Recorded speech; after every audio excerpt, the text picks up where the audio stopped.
In this section on basic aerodynamics, we'll briefly discuss the four forces, aerodynamics of a wing, center of gravity, and three-axis movement.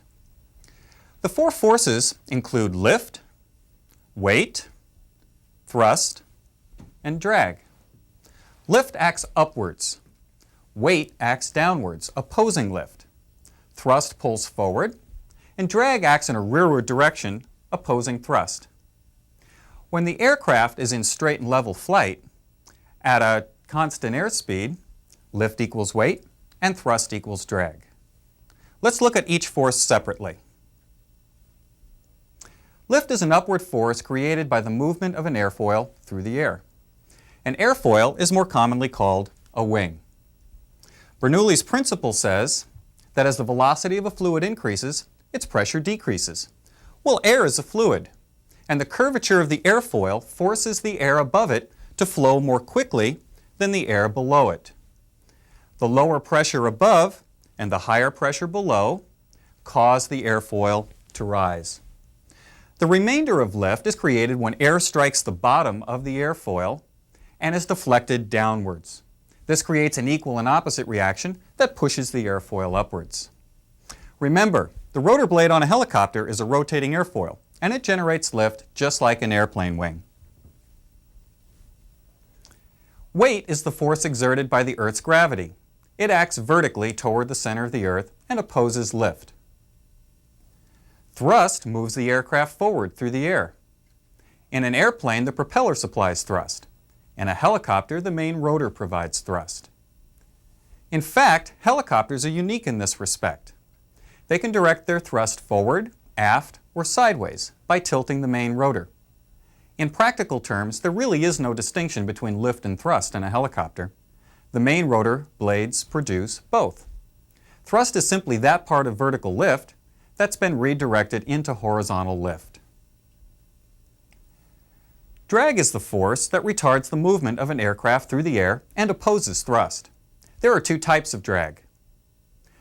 Parasite drag is the portion of total drag caused by form resistance and skin friction. Parasite drag increases as airspeed increases. Induced drag is the part of total drag that results from developing lift. As airspeed increases, induced drag decreases.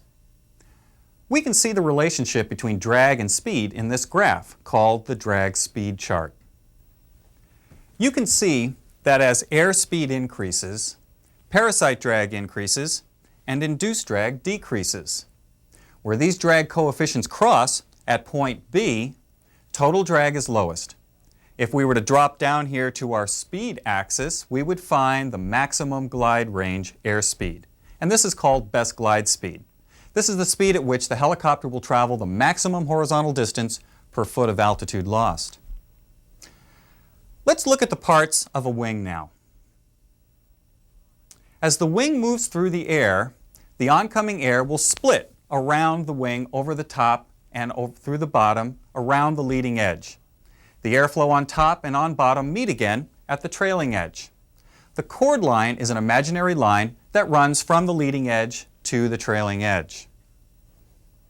Relative wind is the direction of airflow with respect to the wing. It's created by the motion of an airfoil through the air, by the motion of air past an airfoil, or by a combination of the two.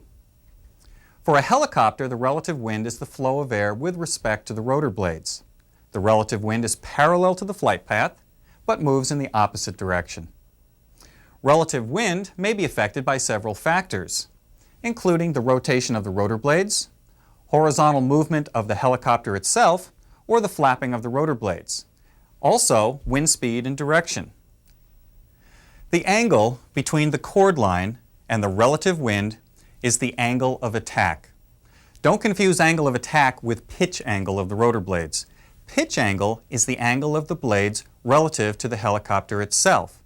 The angle of attack is the angle of the blades relative to the oncoming wind. As the angle of attack increases, lift increases. As the angle of attack decreases, lift decreases. So in a nutshell, increasing pitch angle increases angle of attack, which in turn increases lift. Decreasing pitch angle does the opposite. Remember, As lift increases, induced drag increases and will tend to slow down the rotor blades. Additional power will be required to prevent this decay in RPM. Critical angle of attack is reached when the angle of attack is so great that the air can no longer flow smoothly across the top of the airfoil. The airflow becomes turbulent and drag increases. There's a sudden increase in pressure on top of the wing and lift is lost. We say that the wing or rotor blade has stalled. There are two ways that you can increase lift. Increase the speed of the aircraft through the air or increase the angle of attack.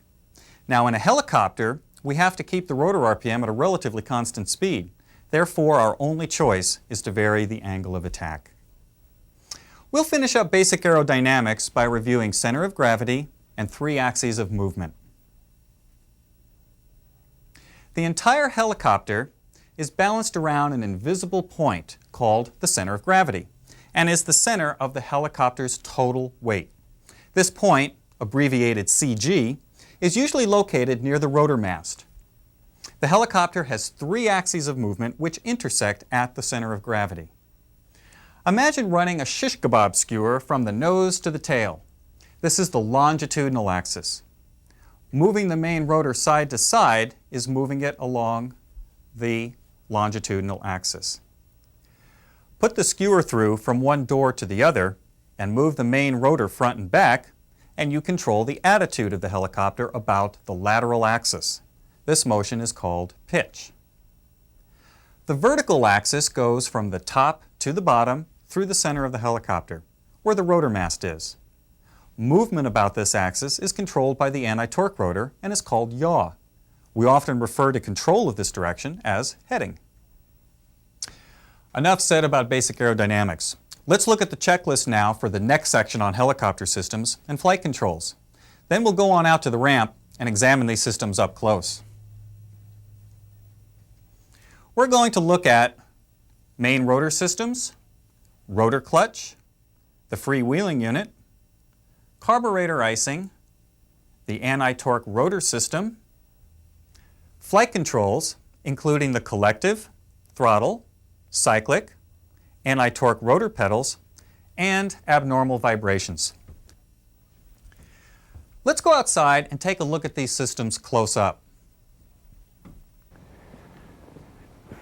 Let's get right to the heart of the matter and look at what makes a helicopter so special. Its ability to hover and take off and land almost anywhere. And the feature most responsible for that is the main rotor system. There are 3 basic types of rotor systems. Let's take a closer look at a couple of them. The fully articulated rotor system consists of 3 or more blades. Each of these blades is attached to the main rotor hub by a variety of hinges. A horizontal hinge called the flapping hinge allows the blade to move up and down. A vertical hinge called the drag hinge allows the blades to move back and forth. Each blade can also twist or feather in order to change blade pitch angle. So the main rotor blades in a fully articulated system can flap, drag, and feather independently. A semi-rigid rotor system has 2 blades. Both blades are rigidly connected to the main rotor hub, which is free to rock and tilt about the rotor mast by way of the teetering hinge. As one blade tilts up, the other blade tilts down an equal amount. Therefore, we say the main rotor blades of a semi-rigid system flap and feather as a unit. Semi-rigid systems don't have a drag hinge. We'll see why a little later. Most helicopters use either a fully articulated or a semi-rigid main rotor system. A less common third type is a rigid or hingeless system. Flapping, dragging, and feathering is absorbed by blade bending and flexing in a rigid system. Later, in helicopter aerodynamics, we'll talk about why the rotor blades must be able to drag, flap, and feather. But first, let's talk about some other important helicopter systems. Closely related to the main rotor system is the clutch and the freewheeling unit.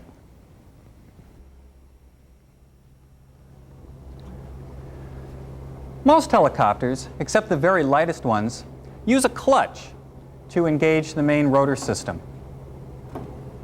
Trying to start a helicopter engine with the rotor engaged It's like trying to start your car while it's in gear. Pretty difficult, if not impossible. Unlike an airplane propeller, which is relatively light, the main rotor system of a helicopter is too heavy for the engine to start if they're directly connected. Some helicopters use a manual clutch, and others, like the Schweitzer 300C, use an electric motor. The clutch allows an engine start without having to overcome the extra drag created by an attached rotor system. Here you can see an electrically actuated clutch gradually tightening the belts that will bring the load of the rotor system online and up to speed without stalling the engine. The freewheeling unit is a critical system. Without it, autorotation wouldn't be possible. The freewheeling unit disconnects the main rotor system from the engine in the event of an engine failure. Otherwise, the drag of the dead engine would cause an almost immediate and catastrophic loss of rotor RPM. No rotor RPM, no staying up in the air. Many helicopters use the same type of engine found in common light airplanes. And just like airplanes, some are carbureted, some are fuel injected. You already know that carburetors can sometimes ice up. But what you may not know is that a reciprocating or piston engine in a helicopter is more likely to ice up than is the same type of engine found in an airplane. This is because the freewheeling unit in the helicopter doesn't allow the windmilling effect of the rotor blades to be exerted on the engine, so the helicopter can't take advantage of the so-called flywheel effect. Icing is most likely to occur when the outside temperature is between 20 to 70 degrees Fahrenheit, with visible moisture or high humidity present. And when the throttle is partly or fully closed, ice is especially likely to accumulate. So what should you do? Use the carb heat.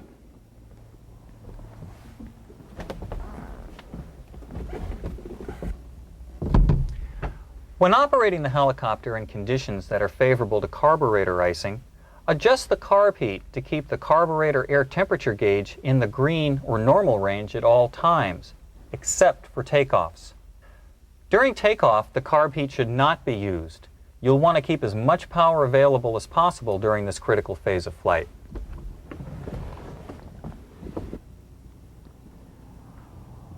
Over here, we have the other rotor system, the anti-torque rotor system. The tail rotor, as it's also called, is located on the end of the tail boom. Its primary purpose is to counteract the torque effect of the engine. As the main rotor blades turn in one direction, typically counterclockwise in most American helicopters, the fuselage has a tendency to want to turn in the opposite direction, or to the right. If not for the tail rotor counteracting the torque effect, we'd find ourselves spinning wildly around and around. This would make directional and heading control difficult, to say the least.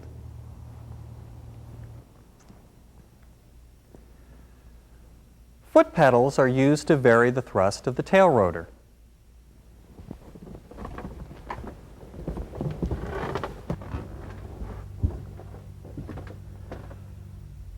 Pushing left pedal increases the thrust of the tail rotor to the right, turning the helicopter left, and vice versa.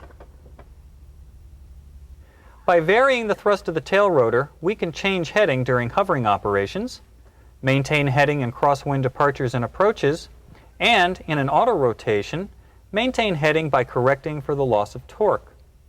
In cruise flight, the anti-torque pedals are generally used only to adjust trim, since the streamlining effect of the relative wind does a good job of maintaining the heading for us. One other thing. A moment ago I said that the primary purpose of the tail rotor was to counteract the torque effect of the engine. That is, to prevent the fuselage from spinning wildly around to the right. So, we need more positive pitch available than negative pitch in order to provide thrust to the right. But there's a situation when we need some negative tail rotor pitch. When power is removed from the main rotor, as in the event of an engine failure, the drag of the transmission will cause the fuselage to yaw in the same direction as the main rotor, that is, to the left. So in this situation, the tail rotor must also be able to provide thrust to the left to counteract the drag of the transmission during auto rotation. Now let's go into the cockpit to take a look at the flight controls.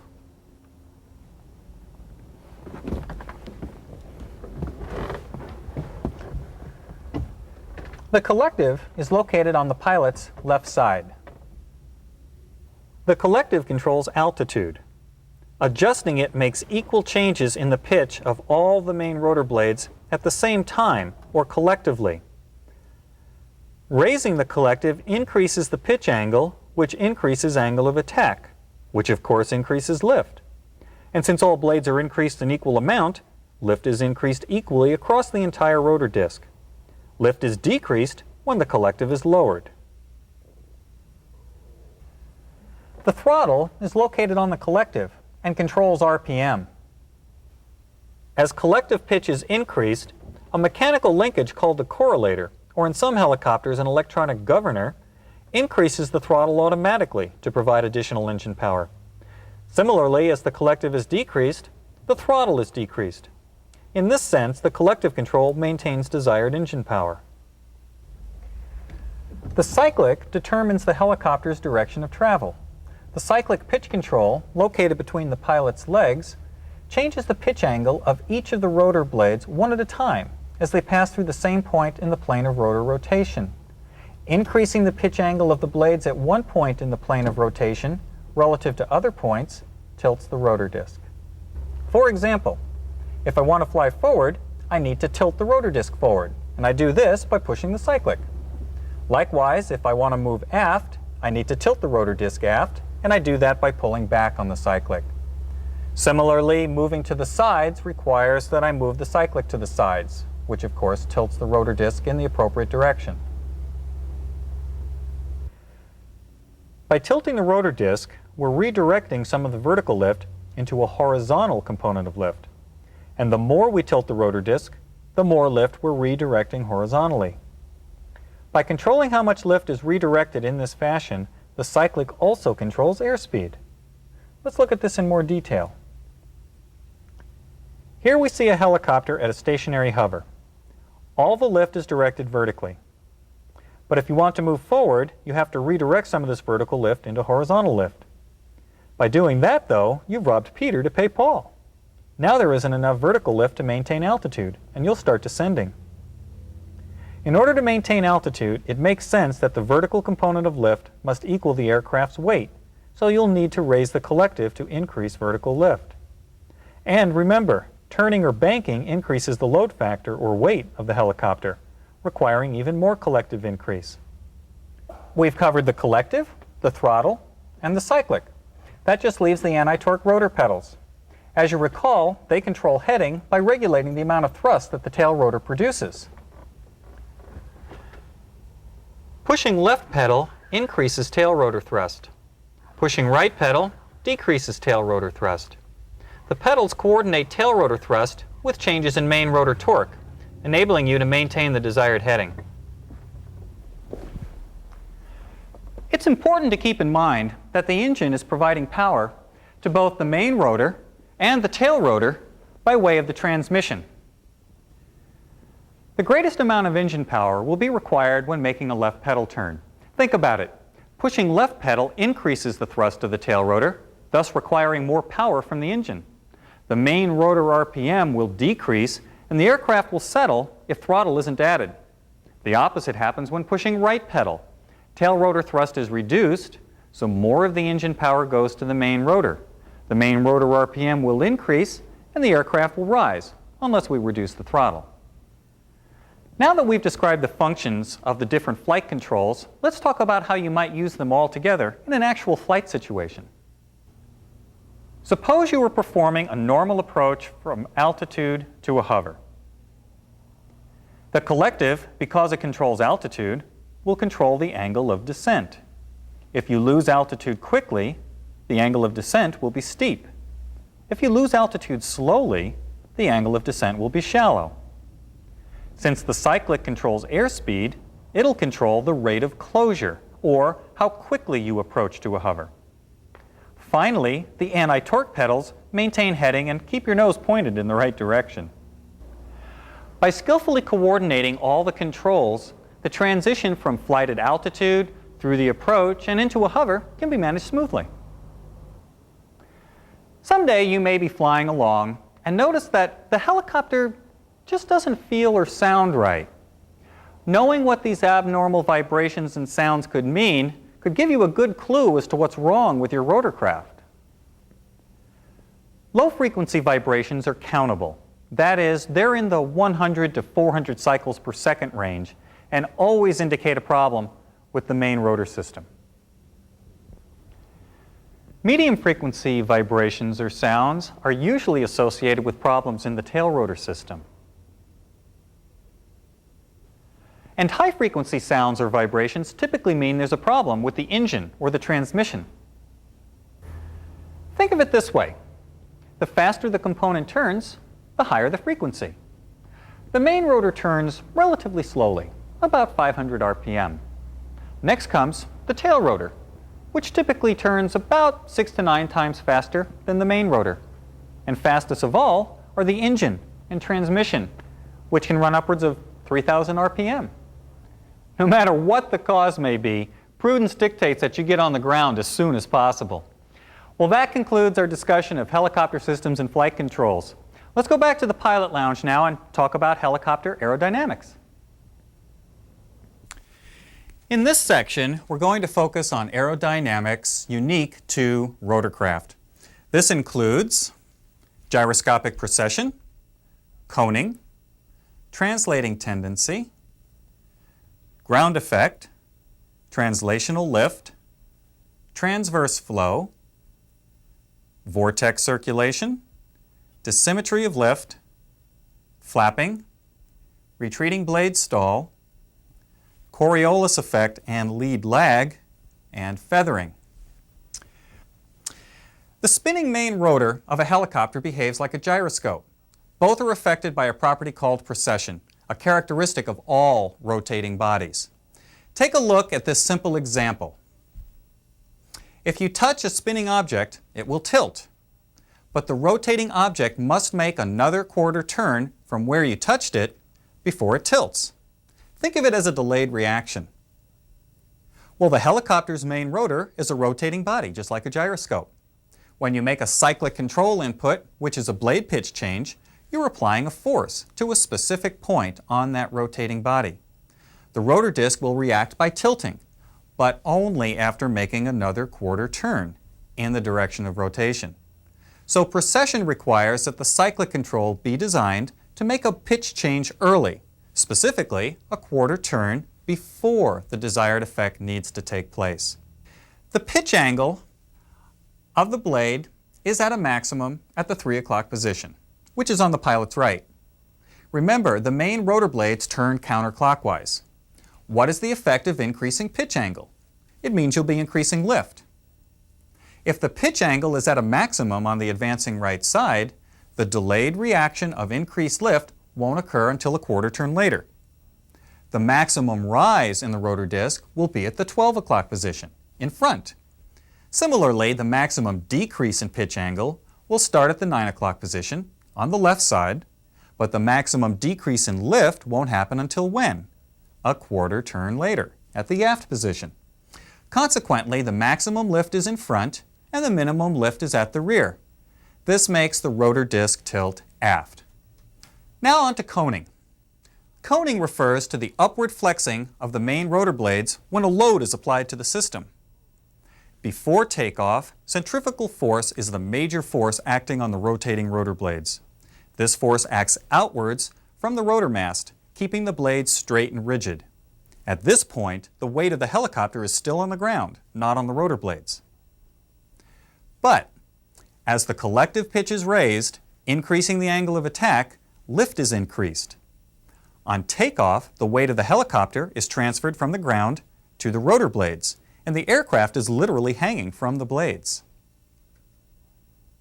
The combined forces of lift acting upwards and centrifugal force acting outwards cause an upward flexing of the rotor blades as they struggle to overcome the stress of lifting the aircraft higher. Semi-rigid rotor systems assume a conical shape due to blade bending. The blades in a fully articulated rotor system angle upwards about the flapping hinges. Coning is a factor that limits maximum gross weight of the helicopter. The higher the gross weight, the more pronounced the coning effect. The more coning that occurs, the smaller the lifting area of the rotor disc. This is one way that high gross weight reduces performance. So now we're off the ground. While hovering, you need to be alert to the horizontal thrust of the tail rotor as it tends to push the helicopter sideways. This is called translating tendency or drift, and in most helicopters, this tendency is towards the right. To counteract this drift, helicopter engineers rig the rotor mast or cyclic pitch system slightly to the left. This creates a small horizontal component of lift to help overcome this tendency. Despite this, the pilot will usually need to apply some small amount of additional lift cyclic pressure to maintain constant directional control. Once the helicopter gains forward momentum, let's say faster than that of a hover, translating tendency is generally no longer noticeable. While we're still close to the ground, we should talk about ground effect. The helicopter is operating in ground effect whenever it's within one rotor diameter of the surface. The rotor downwash can't disperse readily because of surface friction, making the air beneath the helicopter compressed. The increased air pressure resists and reduces the downwards flow of air, increasing the angle of attack, which, as you know, increases lift. Since lift is greater, we don't need as much collective and can lower the blade pitch angle a little. The reduction in induced drag improves the efficiency of the rotor system. That's why it requires less power for a helicopter to hover in ground effect, often abbreviated HIGE, than it does when out of ground effect, often called HOGE. Different surfaces influence the intensity of ground effect. Flying over a flat, hard surface works best. Other surfaces, such as tall grass, water, slopes, dissipate the static air pressure and aren't as effective, requiring more power. Now you're ready to transition from a hover into forward flight. In this phase, you'll encounter several aerodynamic events that'll affect the aircraft's flight characteristics. The first of these is translational lift. In a calm wind hover, the main rotor system draws in air from directly above. But as the helicopter begins to move forward, the rotor system can now also draw in air from in front of the aircraft. Consequently, the rotor system now has a greater mass of air, moving at a greater velocity, to work with. This increases efficiency and performance. Translational lift results from gaining airspeed, not ground speed. Although not noticeable at low air speeds, it's present any time there's movement of air across the rotor system. So even if you're in a stationary hover, you're in translational lift if the wind is blowing. When accelerating to approximately 15 miles per hour, a rapid increase in excess power develops and can be felt as a transient vibration. If the collective pitch is maintained, this excess power will make the helicopter pitch up and begin to climb abruptly. Apply additional forward cyclic to prevent the nose from rising. The additional performance available at this speed makes the translational lift effective, hence the term effective translational lift. Heading into the wind takes advantage of this benefit. The reverse phenomenon will occur when transitioning from forward flight into a hover, as when approaching to land, for example. Effective translational lift will be lost when you slow below 15 miles per hour, and the aircraft will settle if you don't increase the collective pitch. However, ground effect will tend to provide a beneficial cushion as the helicopter approaches the ground. Many new helicopter students have trouble judging when effective translational lift is going to occur. Here's a tip for you. You can anticipate effective translational lift when in low-speed flight over a movable surface, such as grass or water. The rotor downwash disturbs the grass or creates ripples in the water in a relatively evenly distributed pattern around the helicopter. As the aircraft moves forward, the circular pattern of disturbed grass or water begins to move aft. When the forward edge of this pattern comes abeam the approximate position of the rotor mast, translational lift will become effective and you'll feel the transient vibration and pitch up. Transverse flow. Transverse flow develops when there's movement of air across the rotor system. Like effective translational lift, it's only noticeable at low airspeeds. In forward flight, the air passing through the rear portion of the rotor disc has a greater downwash velocity than air passing through the forward portion. This is because the air passing through the rear has been accelerated for a longer period of time and over a greater distance than the air passing through the front.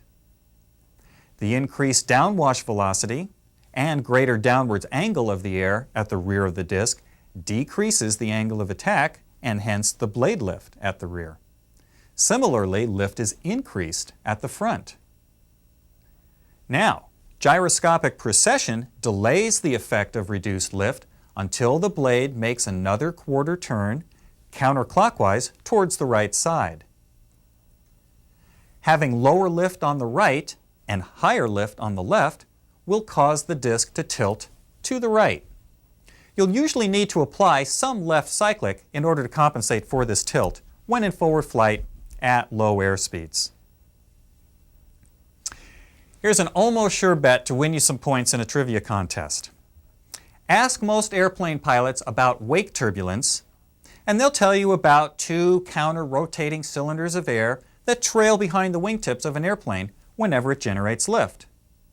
These vortices, as they're called, can induce rolling or structural damage to an aircraft that inadvertently encounter them, usually on takeoff or landing.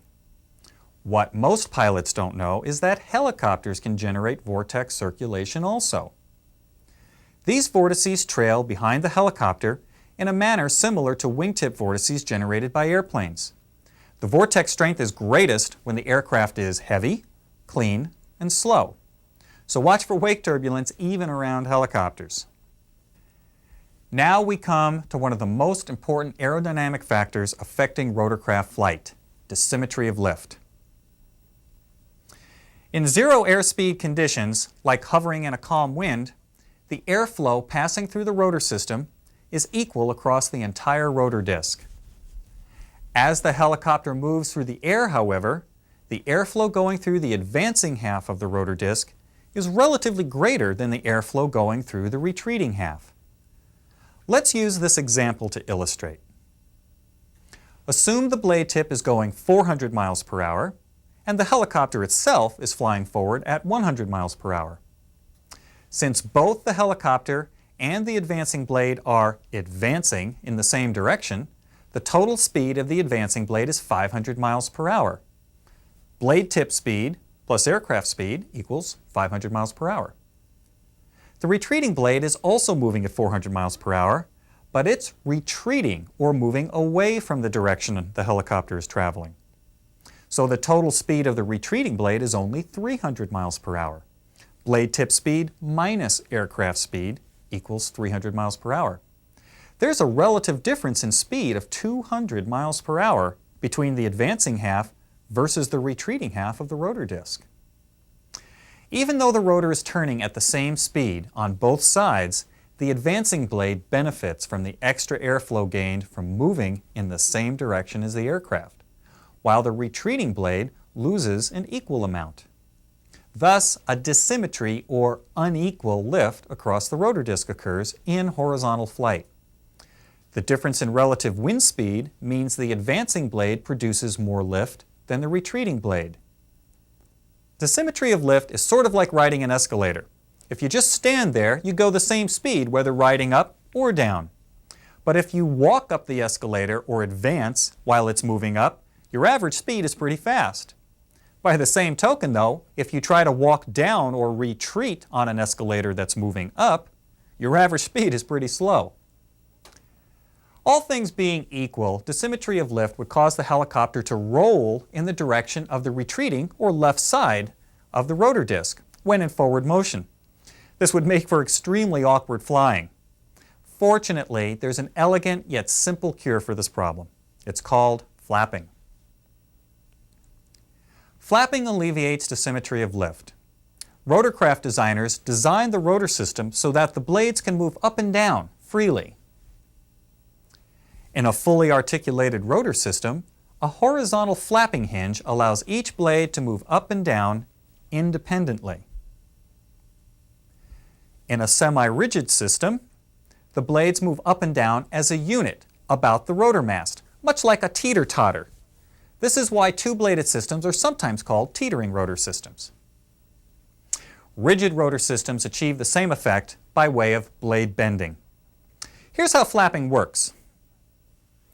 The greater relative lift generated on the advancing side of the rotor disc causes the advancing blade to flap up.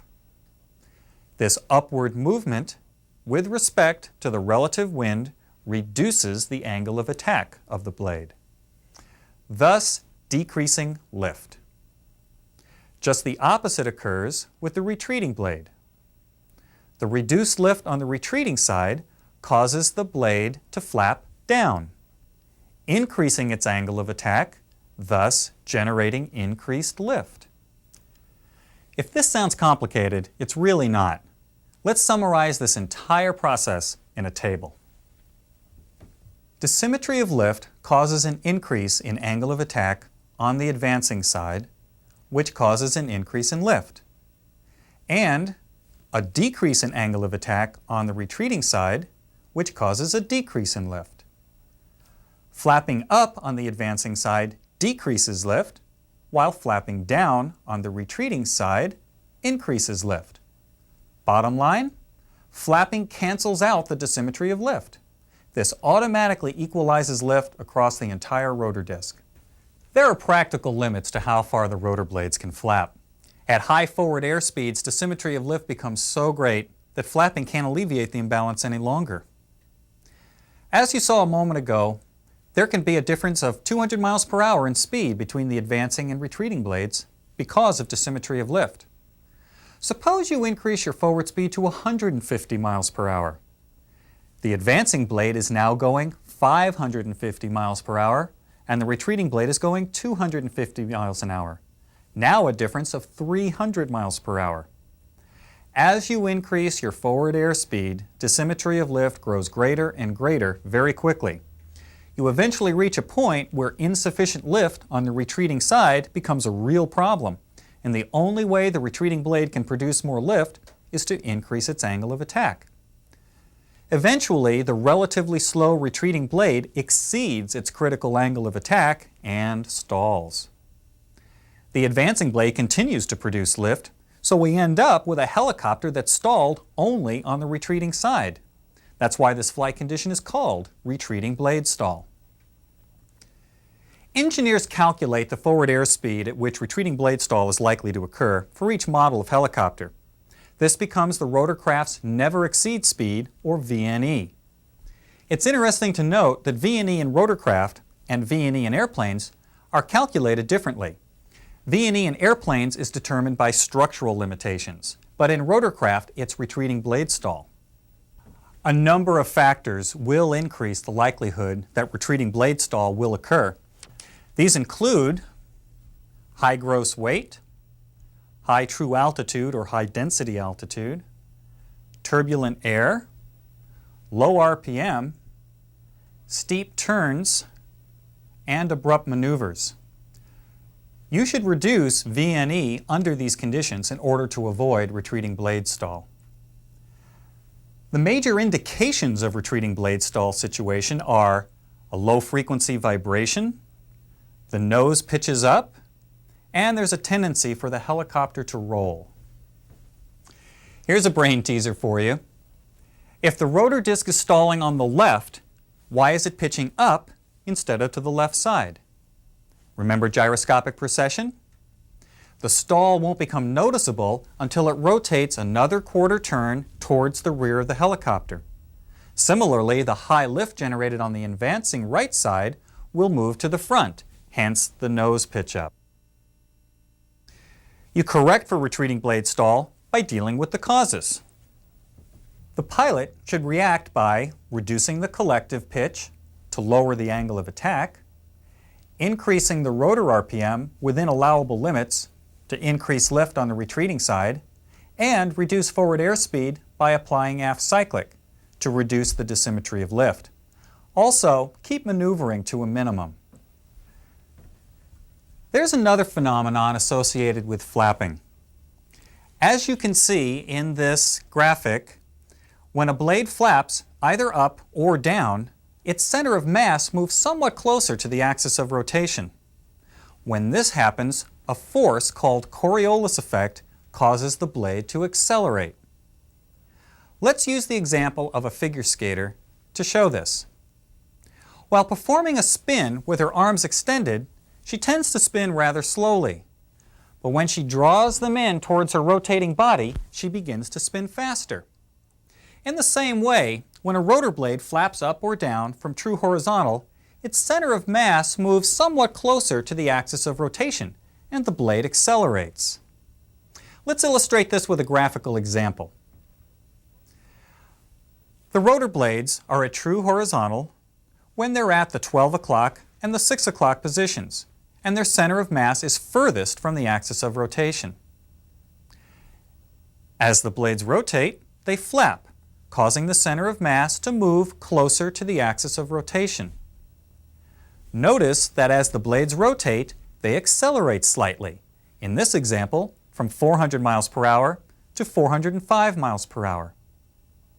Then as the blades continue rotating, they again flap towards true horizontal, the center of mass moves further away from the axis of rotation, and again the blades decelerate. We describe this back and forth blade motion as leading and lagging around the axis of rotation. It's also called dragging or hunting. A variety of hinges, dampers, or even the blade structure itself absorbs these acceleration-deceleration actions. In a fully articulated rotor system, a vertical drag hinge allows the rotor blades to lead and lag to compensate for Coriolis effect. Notice in this two-bladed system, there are no drag hinges. In a semi-rigid system, the blades are generally underslung with respect to the rotor hub, and the change in the distance of the center of mass from the axis of rotation is small. The lead-lag motion is absorbed by the blades bending. Lead lag is usually not significant in rigid systems and is also absorbed by blade flexing and bending. As we discussed earlier, flapping compensates for dissymmetry of lift. And as we just saw, dragging permits the lead lag associated with Coriolis force. Finally, all rotor systems must also be able to feather. Feathering is the span-wise rotation or twisting of the rotor blade. This twisting changes the pitch angle of the blade. Remember that the blade pitch angle is the angle between the blade chord line, running from the leading edge to the trailing edge, and the rotor plane of rotation. It's necessary to change or feather the blade pitch angle in order to increase or decrease the angle of attack, which in turn increases or decreases the lift. Remember that the collective increases or decreases pitch angle on all the blades simultaneously or collectively, while the cyclic changes pitch of each blade individually as it passes or cycles through the same position in the plane of rotation. Well, that pretty much covers it for helicopter aerodynamics. We can get into lots more detail, but I think you've got the big picture. As you can see, the helicopter pilot has to be aware of a variety of aerodynamics that the average airplane pilot never even needs to think about. We've arrived now at the section on performance. This includes factors that reduce performance, hover ceilings, rate of climb, the RPM-MAP relationship, and the height versus velocity chart. Let's get started. Helicopters need almost every ounce of power available to fly. There's very little to spare. Therefore, you need to be aware of factors that can reduce the helicopter's performance. Here's an easy way to remember them, the 4 H's. High, meaning high altitude, hot, or high outside temperature, humid, high humidity, and heavy, or high gross weight. Notice that the first 3, high, hot, and humid, all contribute to high density altitude. Anything that increases density altitude, such as hot temperatures or high humidity, will reduce both rotor and engine efficiency. The rotor can't generate as much lift in the thinner air found at high density altitudes. and the engine can't produce as much power in the decreased atmospheric pressure. High gross weight degrades performance by increasing coning, which decreases the lifting area. And if you're already close to maximum gross weight, banking, for example, will increase the load factor beyond that limit and make the engine work harder to lift more weight. A calm wind condition also decreases performance. Why? Well, in order for the helicopter to take advantage of effective translational lift, it needs to reach an airspeed of about 15 miles per hour. With a moderate wind, you'll only need a minimal amount of ground speed before effective translational lift gives you that desirable boost. So, to summarize, the most unfavorable conditions for rotorcraft performance are high density altitude, high gross weight, and calm wind. And remember, rotorcraft performance suffers even more than an airplane under these conditions. In order to operate safely in marginal conditions, the smart helicopter pilot knows when and how to calculate various rotorcraft limitations. We just talked about how air temperature and gross weight affect performance. How do we calculate their effect on hover ceiling, for example? Using just a little bit of available information and the appropriate chart in our rotorcraft flight manual, we can figure it out. Let me show you how. Going to the in-ground effect chart, we locate 1,225 pounds on the bottom. Moving upwards from 1,225 pounds, we intercept the temperature at 25 degrees centigrade. Note the temperature conversion chart up above. 77 degrees Fahrenheit is equal to 25 degrees centigrade. From this intersection, proceed horizontally to the left and read the calculated in-ground effect hover ceiling. It's equal to 6,750 feet. That's all there is to it. Just be sure to use the correct chart, either the in-ground effect or out-of-ground effect charts, and be careful when locating the weight and converting the temperature. There's another type of performance limitation that's greatly affected by poor conditions, the helicopter's rate of climb. Let's do an example to show how to calculate rate of climb.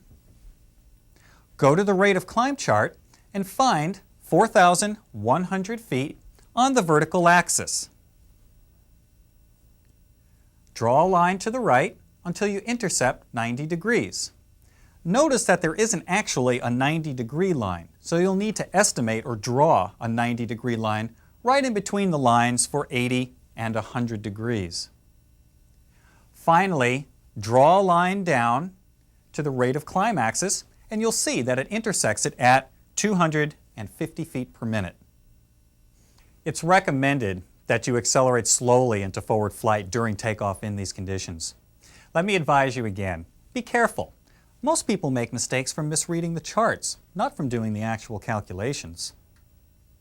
Now let's examine the relationship between RPM and manifold pressure. You may find yourself in a situation where your RPM or manifold pressure is too high or too low. Perhaps the RPM is too low and the manifold pressure is too high. Or maybe the RPM is too high and the manifold pressure is too low. It can get confusing. There's no shortcut to remembering the appropriate action to take. It depends on the combination of RPM and manifold pressure. But it's not all that complicated. Take a look at this chart. When the RPM is low and the manifold pressure is low, you must increase the throttle to increase both the RPM and the manifold pressure. Just remember, when they're both low, increase throttle. When the RPM is high and the manifold pressure is high, decreasing the throttle will reduce both the RPM and the manifold pressure. Remember, when they're both high, decrease throttle. When the RPM is high and the manifold pressure is low, raising the collective pitch will increase the manifold pressure, which increases drag on the rotor, thereby decreasing RPM. Remember, low manifold pressure requires higher collective. And when the RPM is low and the manifold pressure is high, lowering the collective pitch will reduce manifold pressure, decrease induced drag on the rotor, and increase RPM. Just remember, high manifold pressure requires low collective. Notice how one control change can accomplish two goals. This illustrates the interrelationships between collective, throttle, power, and RPM. And remember to use smooth control inputs. Don't overreact. Finally, no discussion of helicopter performance would be complete without addressing the height versus velocity chart. Take a look at this chart. The height versus velocity chart describes unsafe altitude, airspeed combinations. Operations within the shaded regions are dangerous and should be avoided. The principal reason is that there would be insufficient airspeed to auto-rotate successfully in the event of an engine failure. To determine whether a particular airspeed altitude combination should be avoided is a simple matter of finding where the two intersect on the chart. For example, here are three different combinations of airspeed and altitude. A, 30 miles per hour, 200 feet above the ground. B, 50 miles per hour, 300 feet above the ground. Or C, 60 miles per hour, 20 feet above the ground. Which of these should be avoided? Starting with A, we draw a line up from 30 miles per hour and then draw a line over from 200 feet. Does this point lie within a shaded region? No. So operating at 30 miles per hour at 200 feet AGL is safe. Do the same for B. Draw a line up from 50 miles per hour and a line over from 300 feet. Does this point lie within a shaded region? No again. How about C? Drawing a line up from 60 miles per hour and a line over from 20 feet, we see that the intersection of the two lines falls within the lower shaded region. Operating 60 miles per hour at 20 feet AGL would be considered dangerous. Response C would be the airspeed altitude combination to avoid. An example of a maneuver that could get you into trouble with the height versus velocity chart would be making a downwind turn close to the ground immediately after takeoff. Why? Well, you know that when you turn downwind, you're going with the wind instead of into it. This causes the airspeed to decrease. Making a turn under these conditions will put you into a dangerous airspeed altitude region of the height velocity chart. Therefore, it's not a good practice because it increases the hazard involved should an emergency landing become necessary.